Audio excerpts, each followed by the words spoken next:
Welcome, Sexy Wookiees, to another episode of the Sexy Wookiee Squadcast. We are continuing reading Star Wars Death Star by Michael Reeves and Steve Perry. This week's chapters are chapters 46 to 60. The Death Star plans are not in the main computer. It's your boy, Sexy Leader. Hey, sexy one, and I find your lack of faith disturbing. Stay afraid, but do it anyway. This is your simp, sexy too. Let's go. Happy New Year, everybody. Welcome to 2021. What are the sexy Wookiees going to get up to this year? So many shenanigans that we cannot wait to share with you guys. Oh, yeah, but we'll start with blowing up Alderaan. So, RIP. Oh my god, ouch! Whew. Man, it's emotional. I think this might be a little bit of an emotional episode because what better way to start the new year than feeling a lot of feels? Yeah, then right, get guys? up in your feels. Get up in those Let's feels. go. Angst all the way. Oh, you must have loved this section. So, quick side note: I was reading this at like 3 a.m, and All the feels. I'm surprised I didn't wake up my parents because I was like, ah! It's just so loudly that I woke up the dogs and they're just looking at me like, are you okay? And I'm looking at them like I'm clearly not okay. Like, how can nothing is okay right now? I was like, oh my god, this hurts. Anyway, that just means it's a really good book to make you gasp that loudly at 3 a.m. It is, and it's so stupid because like we know what happens, like we've seen it, but you've just never felt it like that. I don't know. It's good stuff. It's really good. So, After these week's chapters, I had to I watched the movie right Oh, now. did you? You went I back watched and it. rewatched Oh, some. yeah. It gets a whole new level of depth, doesn't it? Oh, definitely. When you're Mhm. like, oh, I know what's going on between these scenes, or Mhm. who that is under that helmet, or all this stuff. Oof. It's so good. these questions are, I basically just want your thoughts and feelings on these next 4 questions. So this is Yeah. it could be a little bit of an emotional episode. There's no right or wrong answers. I'm just so curious because we're getting like real deep into it. Yeah, for sure. So with that, let's start with the first one. So Nova had a vision of a very familiar scene. How did you feel reading that? Okay, so at first I was like, wow, did we just skip all the way to this event? And then until I realized it was a dream. But I was like, oh no, like he keeps having visions that put him in a different spot during the events of A New Hope. So for the life of me, I can't remember what actually happens to him. So I'm in the same boat as everybody, trying to be like, oh, is he gonna survive this or not? I'm rooting for him. I love him so much. But yeah, that was scary. And it's like, oh my gosh, like from this perspective, him not knowing who these guys are and a prison break, and his job is to keep things under control. And then like you don't want him to die, but like every other time you watch that scene, you're rooting for Han Solo. And you're like, yeah, freaking shoot that cannon fodder, Imperial stormtroopers or whatever. I don't care who they are. And now I'm like, no, not Nova. So yeah, it is crazy to put the reader into a familiar scene, but from the opposite point of view, in a way that you care almost more about the bad guy in this situation. So very interesting, very effective. And now I'm terrified for poor Nova. What's going to happen to him? I watched the movie just because of that little snippet that they added in the book, and I'm glad they added in the book, and I'm glad it was a dream.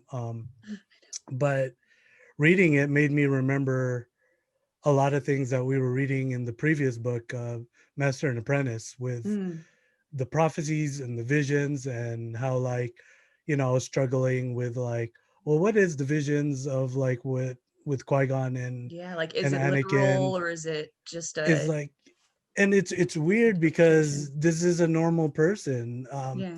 and out of the ordinary, or could Nova just be a person who's on the other side and just has the force in some way, but Exactly. with him, I'm really sympathizing for Nova because he's, trying to cope with this midichlorian thing and, trying to use his Terrascasi to kind of like keep it all controlled. But it seems as Yeah. the seems as it gets to the movie portion more, Mm. it seems to have getting stronger. So I feel like now the force is just, the bad side of the force, the good side of the force, they're all coming to the, the Death Star now. And for him it may be like a beacon that's telling him, something's up. um Yeah. and maybe it's a warning sign for him. I really liked reading it because, usually when we read about force users, it's always like, oh, like to the extreme side. So they're, Jedi or Sith or like in the shows, like the Night Sisters and their magics, things like that. So it's always like super powerful people. And I really like reading about Nova that he's technically force sensitive, but he's not as powerful as other people. So I Mhm. like just seeing that different perspective. And the fact that, he keeps having these visions and he's like, oh, it's nightmares, but like it's Right. really strong visions. And then especially we were reading Master and Apprentice and we were learning about, Jedi and the prophecies and Mhm. visions. So I was thinking about that and I was like, I'm so sad because I love Nova and it's a job, like it's a job he has to do and he knows that even if it's not necessarily something he agrees with. So I'm just like, oh, it tugs at my heartstrings. Yeah. And I'm like, oh my god. I mean, you want the rebels to win. You're all for like Han Solo and Chewie doing the distraction and everything, and then you Mhm. realize, oh my gosh, but that could be Nova. That could be him. What if it is? Then I'm gonna cry. Oh. I'm gonna scream at 3 a.m. Sorry, dogs. Sorry, cats. These two authors put it in good words. I think they said it's a spacer and a Wookiee, Yeah, there's coming down the Yeah. hallway. That's great. That was good. That was good. The way that they were describing it, because for a second it didn't click, and then Mhm. he said like the rug. He didn't call him rugged. I think he said right. like uh But yeah, like how would somebody who'd never seen this guy before interpret Mhm. his appearance? yeah. He Right. basically said like this hobo space guy. Right. It's Some down Wookiee. on his luck spacer Yeah. and a So that was Wookiee. entertaining. Oh yeah. Oh man. All right. So speaking of A New Hope, we're now in A New Hope territory. Yes, indeed. What were your reactions when we hopped in there? So, captured Leia, visions of Han, Mhm. Falcon's there. So, My what were your first, reactions? yeah, my first thought was, oh, they're trying to explain away how the rebels got the plans and it's a completely different. I was like, sorry, Rogue One, like you're all right, but like we're just gonna pretend we never saw that for a minute. So it was kind of interesting to be like, oh, well, how did they deal with, how all this went down back in the day before we had Rogue One? And, oh, it was all very much thought out and set up that you've got this librarian who's got his personal collection that he thinks is really secret. So he saves the plans there, but then that gets attacked and then it gets transmitted to here, to there, and then to Leia's ship. Everybody finds out about it, that Tarkin knows about it, Darth Vader knows about it, and that they both wanted to kind of know more than the other one. Like I love, again, their rivalry. Mhm. And so kind of having that dynamic, seeing it from these points of view, but then having the book actually flesh out the scenes that we've seen. I know when we read Queen's Shadow that or was it Peril? I forgot now. Queen's. Never remember which one is which. Peril. Peril. Peril, dang it. Queen's Peril. When we read that, it would kind of get right next to the episode 1 scenes, but then not actually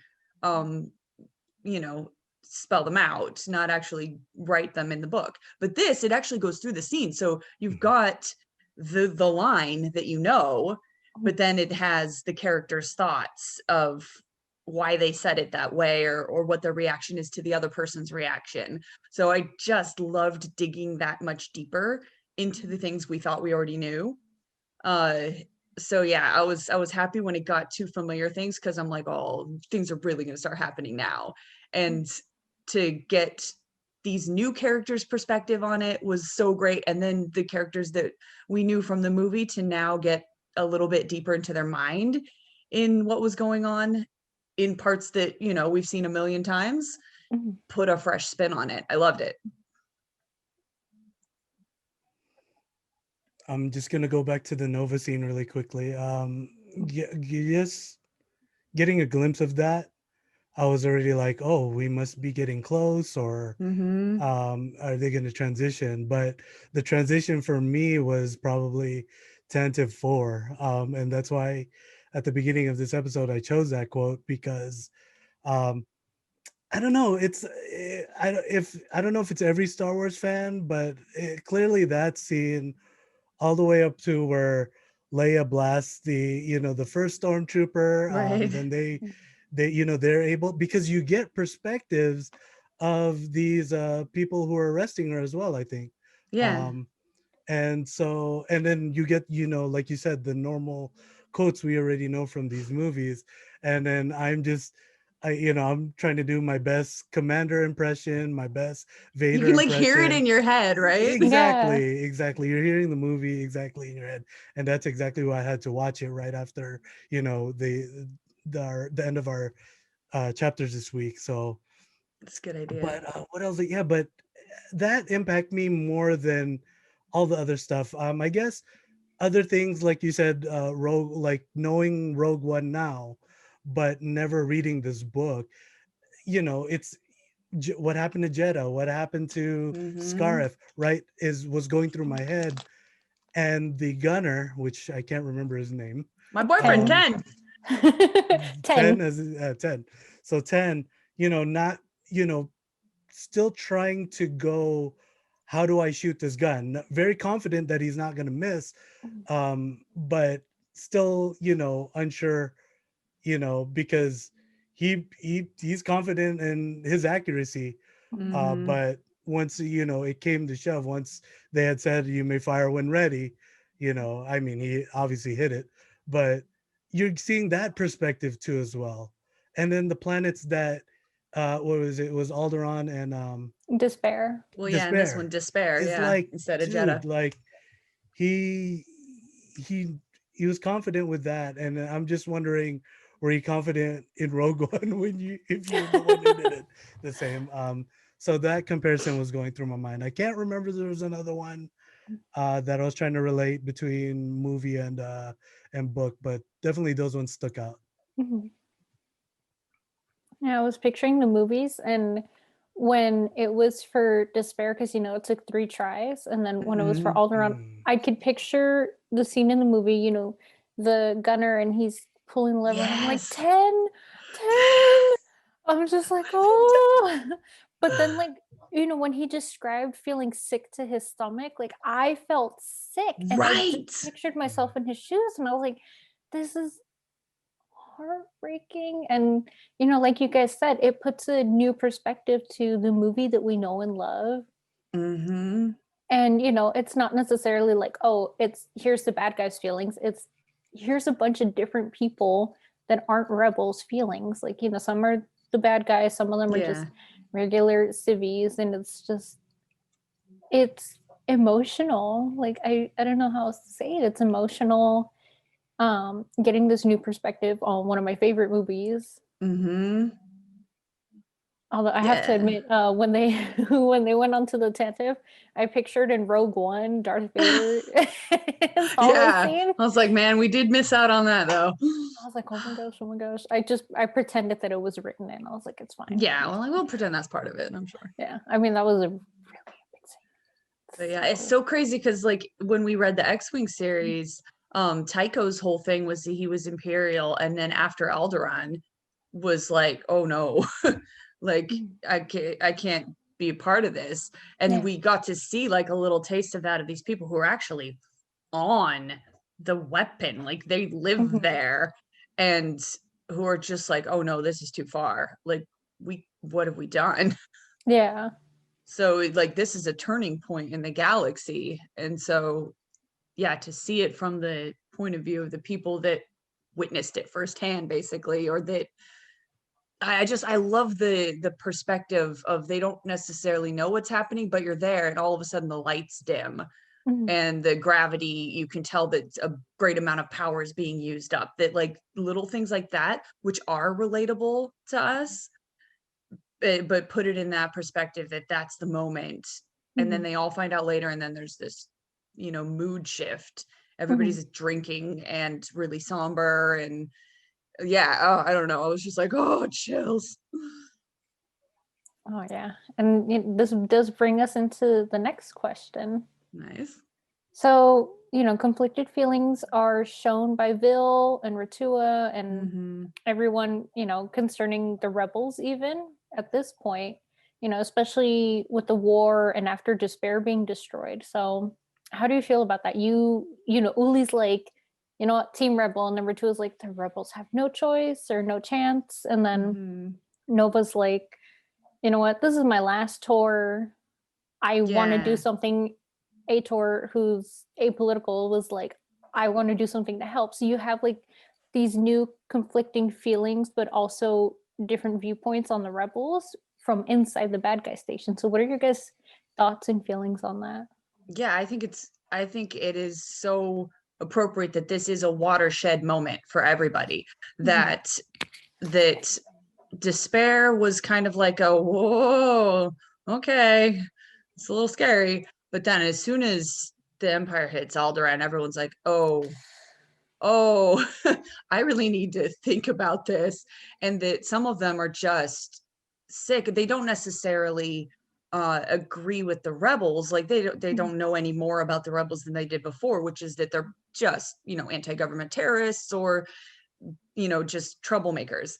Mhm. So they don't necessarily want to defect, but they don't agree what the Empire's doing anymore. Like, they don't want to fight for that. And then you've got people like Artur, who's full on like, oh no, I'm gonna figure out how to sabotage this thing from the inside, because like I'll go down fighting Mhm. this. And then Uli is just like, I don't want to do this anymore. For anybody, like, who can say if the rebels were even better than the Empire is, like, I just don't want to take a side, you Mhm. know so the fact that this forces everybody to examine their motives and what they're doing and why they're doing it is it's a perfect catalyst for that. Mhm. Because then we find out later in many other Legends books that Alderaan was the moment that defined a lot of people's decision to join the rebellion or leave the Empire or whatever. So this is it. This is the book that happens at that moment. And we get to see the people who were there, and how did that change what they believed. Mhm. And then, I mean, my man 10, I don't know that he's gonna quit or give up or switch sides or whatever, but like, he just took all this on himself. Like, I'm the guy who pulled the trigger, basically. And and that even if the rebels win, what they're gonna do to me is, I deserve it. So it's just like that perspective. I was like, oh, he's got a conscience, my baby. But I have to say, though, even before Alderaan, the description of what happened to Despair, how it almost broke it down scientifically, what would happen if you hit a planet with that kind of energy. And like, just, oh, I felt that nauseousness, Yeah. those chills when he was like, the atmosphere is on fire. And you're just like, oh my gosh. Like, and then the tectonic plates start shifting and volcanoes and things, and it just vaporizes some stuff and other things just catch on fire. Like, I Mhm. was like, that's terrible. Like, Alderaan got off lucky just being instantly Thir- exploded. 13 seconds versus a few Right? hours. Oh my gosh. Like, that was just horrific. But it was so believable. Like Yeah. I believed that these authors did research into, you know, oh, what happens if, say, like a meteor hits a planet? Like what are the effects of that disruption? Now, what if you fire a laser at it? It was yeah, it just seemed so accurate and just They gross, like described it horrific. so perfectly. I could So much, picture it, right? and it made me so terrified. Yes, it was terrifying and just nauseating. Mhm. And you're like, oh, well, you know, okay, it's just prisoners. And I just kept thinking of like, well, what about like people like Nova who were, you know, officers, like the guards and stuff that had been stationed down there, like, Or people like Tila who were just on the wrong side, or right? like Ritua, like he barely did anything anyway. Mm-hmm. So, so you're kind of like, but in the same way, you're like, oh man, that was bad, but at least it was just despair. Even though we know Alderaan is next. I was like, oh boy, that's bad stuff. Alderaan was the fourth planet. If Uh, you want to count that. Let me give just a general answer. If you were on it, if you were on the Death Star, I mean, and you saw what happened, you could have said one thing: I didn't sign up for this. You could have said another thing where I signed up for it, but why is this happening? And then the Mm-hmm. other thing is, this is the Empire, probably. Um, I did really look into, not look into it, but I kind of wanted to see what more of Memo was kind of like feeling, because if your bar was there, then that was clearly your home Mm-hmm. and your home planet. And the being on the Death Star is just a better opportunity. And so I don't know, I didn't really look into much to how these characters were feeling about what was happening, because I read it very rebel. So it's, you know, where I'm rooting for. Yeah. And if you chose to live on there, my feeling is you signed up for the wrong side. You just made a bad choice. Um, there's nothing I can do with it. Hopefully, it's the authors who can bail you out of this. Is how I felt with it. But to go back to 10, and you know, about the scientifics of this weapon, the laser weapon. Yeah. It's like, it's so interesting that it can run out of energy, and for them to shift from one place to another and then say, well, we still have enough energy to blow this Alderaan up. And I was just like, whoa, like they got it down to how much the, you know, energy level, that if it's a kyber crystal that powers it, then wow, like really the Empire has something like that to, you know, to to use on the, you know, this sphere, you know, Mm-hmm. for the galaxy. But sorry, I'm gonna sequel it up a little bit. The bit between Death Star and Star Killer Base, I'm like, well, it drains energy from the sun. And so I was just like, whoa, like I was really thinking between kyber crystal and the energy from the sun, and how that played into. So I was thinking, like, if it's, you know, Star Killer Base, Which one's does it just take worse? energy from the sun? You can like kill all these planets, and then that's it, because you've drained that sun's Yeah, energy you got to already. go get another son. It was just, it didn't seem too realistic to me, and to know that they can calculate the power of the whatever energy is still left It's got to build into. back up in a certain amount of It's time. crazy. Yeah, it It's makes amazing. sense. It's amazing. Well, I liked you were saying the scientificness of the how the weapon operates. I liked when they got it to full power Mm. for Alderaan. So you had it at 4% power when they used it on the fleet, which I would like to hear Ronald's take on that, because you know I'm like, no, the X-Wing, no. And then they had it at 30% power on Despair, and then full power for Alderaan, right? And that it describes how when it's that powerful, it actually uh disrupts real space and hyperspace, and actually like atomizes things into a different dimension of like the hyperspace plane, which doesn't exist in the same on the same plane as real space. And so that's why some things were just instantly vanished. So I thought that was really interesting way of explaining that kind of power. Mhm. I'm gonna answer that question you had just asked. First of all, when I think Tarkin said, thinking Tarkin was the one who said it, where he said they're in fear and they're in shock. I don't think he said it that way, but he said this is the time that they're in fear and that they're in shock is the moment to really crush them and crush Mhm. their spirits.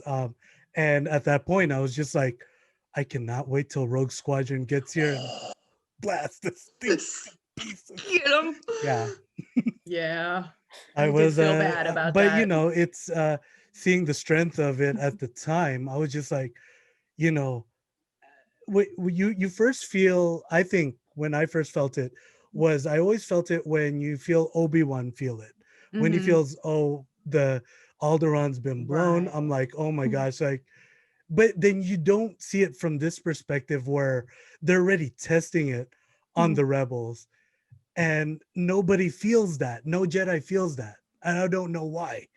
um but I mean, if there is somebody who feels it through the force, then great. But reading it here made me feel like, oh man, we Yeah, need well, to answer Nova back. feels it. I would just say that it was because at that moment, the only Jedi are like really, really far away, and that Yeah. it wasn't that many people.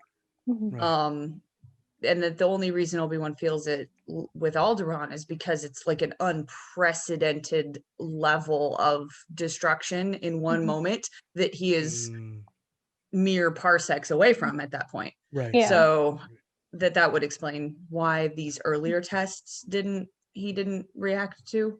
So you probably have to be closer in order to feel it, because I mean, to feel it from like technically light years or whatever away, Yeah. that's kind of impossible. So I think the closer you are, that's why Mm, um, Nova, he was taking a sonic shower and he was on the ship, just Mm-hmm. heard it, passed out. So I think the closer you are, the more you're gonna feel it. Yeah, that he was that close. Yeah. And mhm. he's not even, as strong, force sensitive as Obi-Wan. So the fact that he passed out, kind of shows the closer you are, the worse it is. Yeah, that makes sense. Yeah. Jazz, how'd you feel? I I had to write it down because I was like, Leia, my girl, I love you. Thank you. Oh, I know. Are we gonna talk about Leia? So when Uli was there to check on her, I think it was the second time, Mm-hmm. and he's just kind of like, I'm indifferent, whatever. And she Yeah. said, if there's ever going to be good news for any of us again, Uli, it has to start with us. We have to create it, not wait to read about it the next morning. And I Yeah. was like, my queen, my girl, we stand a queen. She's spitting out those verses. She's like, yep. Like, Yeah, she's inspiring people. That's why she's a and leader. that's why, like, by the end of that little section, Uli's like, you know what? Team Rebel. I'm not part of them, but I have hope for them. And Yeah. I was like, yes, yes, yes. Leia got him. I was like, she Mhm. got my boyfriend to go Believe on the it. right side. Mhm. And so, it was kind of nice reading that. And then just the humanity of these characters that were just usually like, yeah, you guys are terrible because you're part of this side, Right. which you can relate it to real life where you're like, oh, enemies, but at the same time it's like, okay, but there's Mm-hmm. still humans with consciences and everything. And that's why I really like this book, because it shows us like the more human side to what we're all rebels here. And Yeah. so just seeing the human side, the human feelings and emotions to people that are supposed to just be terrible on this ship. Like when Nova was just like, you know what, this is my last tour, I'm sick of this. And then Ator was like, I don't care if I die, like today or tomorrow, we're taking it out Do from the something. inside. And so I really appreciated that, even though they weren't like, oh, we're gonna join, they were like, this is just wrong. And then 10 was like, I'm gonna keep doing my job. And like you said, he was like, whatever I get, I deserve. Mm-hmm. That's my job, I deserve it. that he knew if he didn't do it, somebody else would. It would still happen regardless. So that was really emotional. And then it also made me really sad when Ritua was like, the rebels have no chance. And I was like, you know what, he's there. He can see what's going on. Yeah. And it's sad to hear just how conflicting it is and just how much of an emotional toll it has on the different people. And it's like, oh my gosh, it just puts a new perspective. Like we keep saying, it puts a new perspective on things. And I just really like that. Yeah. Isn't it crazy that like we could watch these movies and we're like, oh wow, they blew up a planet. Oh my gosh, I'm still rooting for the scrappy rebels. And then you read this and you're like, wow, how in the world would anybody even try at this point? Yeah. After something like that, like what chance do you have? You just sent 500 X-Wings to try to get this thing, and they wiped you out like it was no issue. Yeah. Like, how do you even keep trying? Yeah. It's crazy. Bill is proud of being a pilot, but even he was like, this was too easy. This was terrible. And then just all the different emotions. And I'm like, oh my gosh. I know. It's good. I love it. I'm gonna go back to X-Wing series right quick.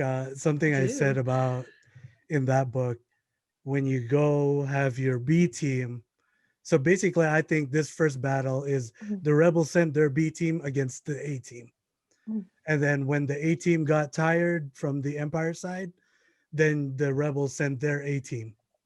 And then we didn't need 500 to 250 to even That's like smart, but I don't know if they were that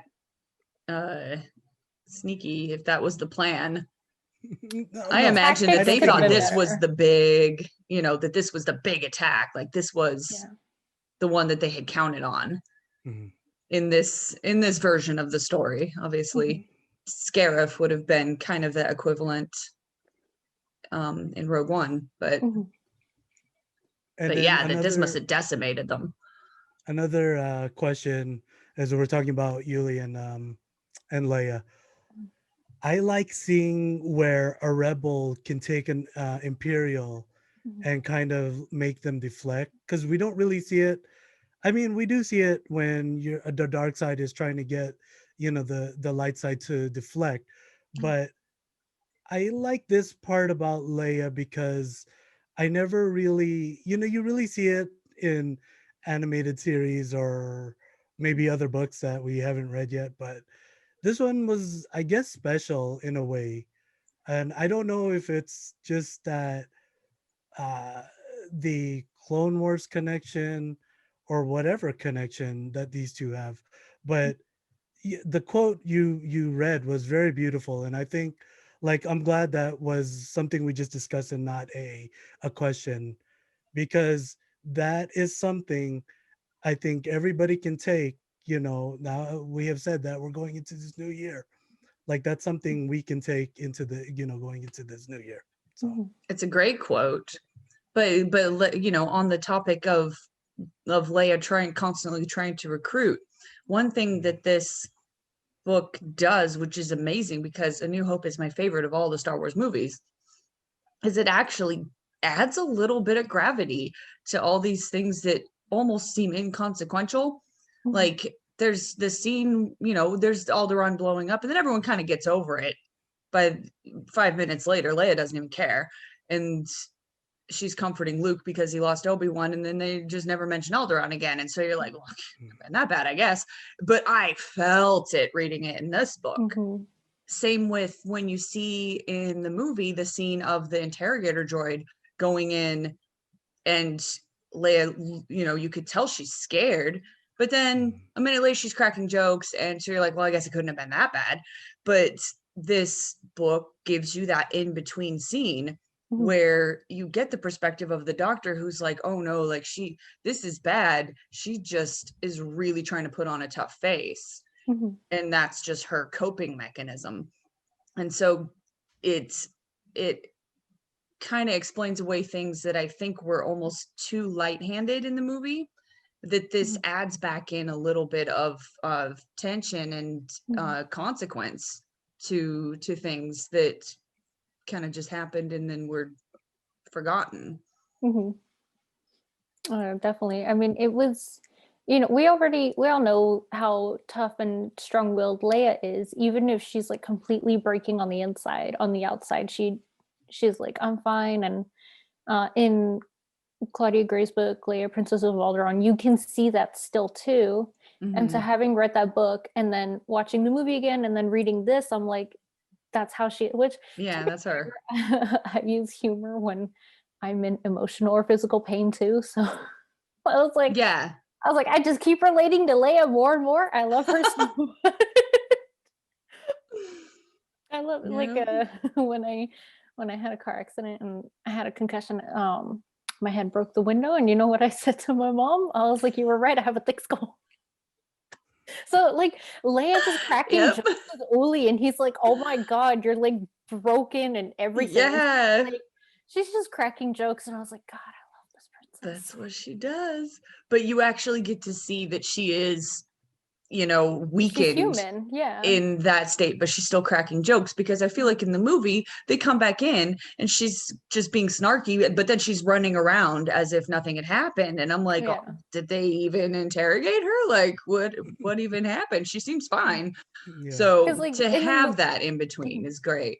Because in the movie it feels like it's all 5 minutes, but then the book shows you like it's hours, and it's like a long time, versus in a movie, like it's sometimes hard to tell how much time has actually passed. So I really like that in the book.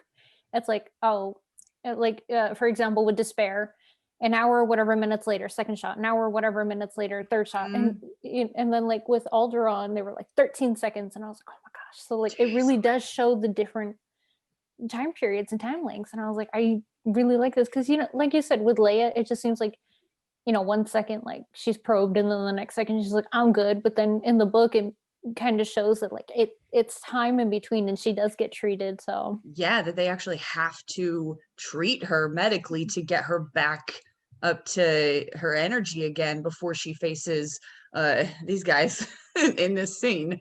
That wasn't just straight out the interrogation, and that she took it like a champ and was fine. That it actually did a number on her, have an effect on her that she had to recover from. So it just makes her that much tougher, I think. I love Leia. You guys know me. I love her so much. And so reading these bits, and then Uli is sympathizing with her, and even Madi, you know how much I hate him. I want to throw hands with him. He's not real, and I want to throw hands with him. And even he's like she's gets tough. So satisfied when he gets choked now. I'm like, get him. I'm like, just get him. But even he's got to recognize. And then I was so proud of Uli, like back talking Vader. I'm like, what? Right? I was like, my man, my boy, my dude. So that was great. Oh, I smiled so hard, and I was like, I knew I loved him for a reason.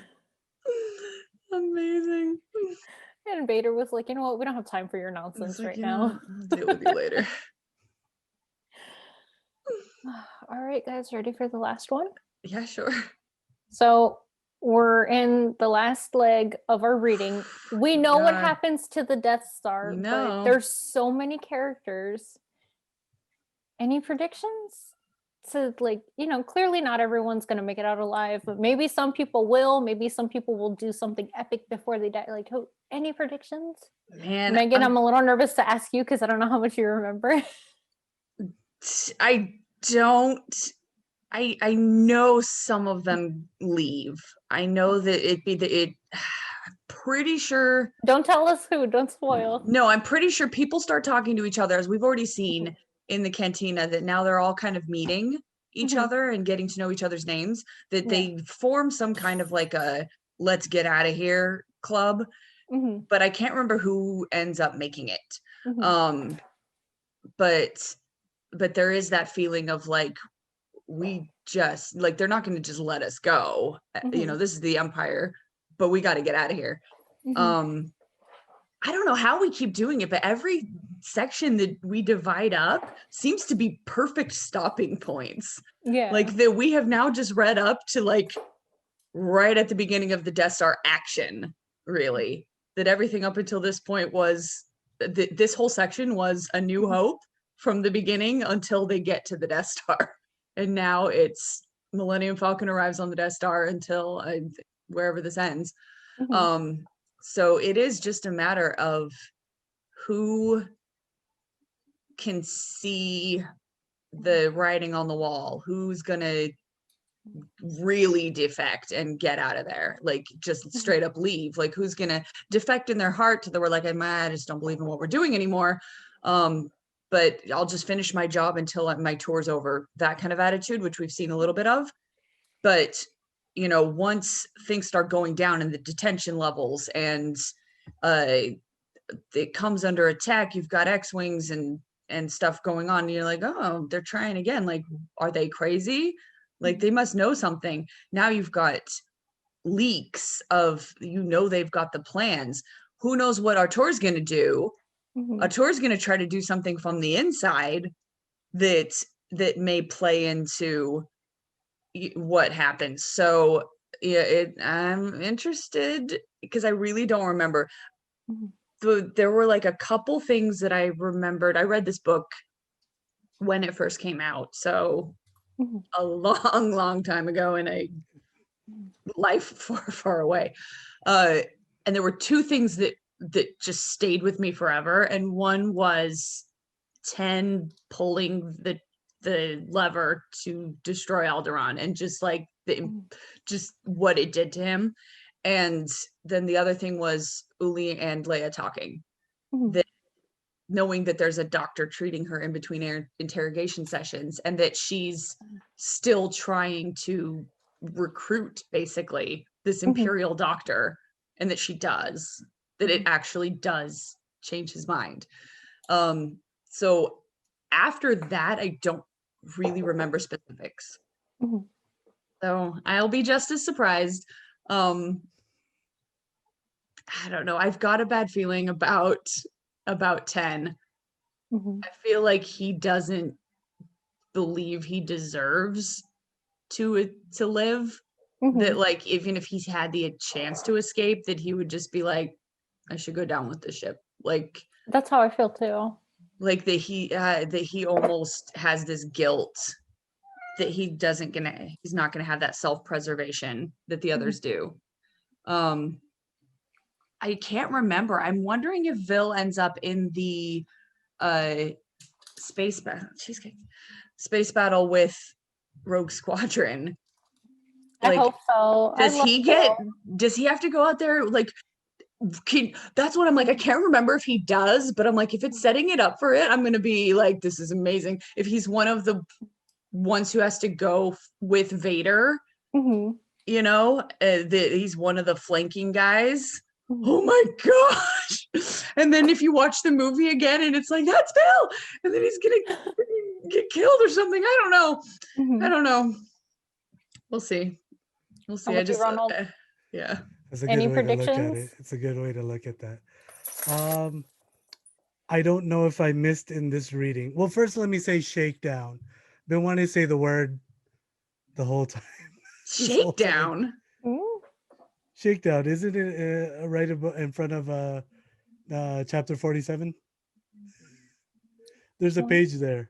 I don't know. We'll look at it, but shakedown, I'll just say it because I think that is the word that they use. But I'm trying to figure out, did we ever find out who Tarkin was trying to figure out who the spy was? He still hasn't figured it out at this point. Okay, so I'm still the saboteur. I'm still like trying to figure out who the spy is, and that was kind of one of my main in this reading. Was my main like, who's the spy? Who would be the spy that's on here, and do you get blown up? You know, at the end. I don't know if there's even one. For Tarkin, ever since I was a child, this dude has been the most ruthless, and I never really liked Tarkin.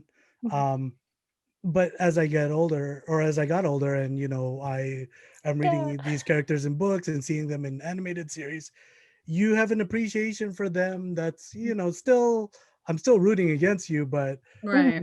My always thought when I was a kid was, you know, so let's start from the part where he's trying to just like what happened to him kind of thing is like did he end up dying or just because you never hear from him in episode 5 and 6, so it's like Tarkin Oh, he never gets blows up on mentioned the Death Star. He blows ever Yeah. again. up. So I mean that's something I wish some part of Star Wars Not that means anything in Star Wars, though. yeah, would like just kind of revisit and just say it and kind of get my childhood questions just out of the system. But now that we're reading this book, I'm really looking at like, well, what is Dala gonna think? Because now that She's not even gonna that she remember that had she was there. that her mind was bleeding and like they Dude, were able to stop that it, but she was gonna get hippocampus. some type of memory loss. And I was just like, oh my goodness, what would you think that Mm. knowing what I know if it Mhm. happens, right? So that's why I really want the Tarkin like question answered for me, and hopefully Mhm. we see it in the book or I'm sure. So do you have write any about it. predictions for Dala then Um, maybe? n- I was trying to think if like memory loss, like what like would she retaliate or how she would retaliate I bet she'll be pissed in when she her finds out race. what Yeah, happened. because I mean, it clearly said it in the book, like that's his girlfriend, and that's why he cares I so like that much. everybody knows, And and they're now, just like, we yeah. can't So talk I'm about just it. like, whoa, like if she's, I'm thinking she's gonna be just as ruthless as him. Hopefully Hmm. she'll continue his story. I'm just gonna go back to the 10th story just a little bit. Um, if the exhaust port leads directly to the weapon, right? How much of the weapon is it blasting? But we already know that.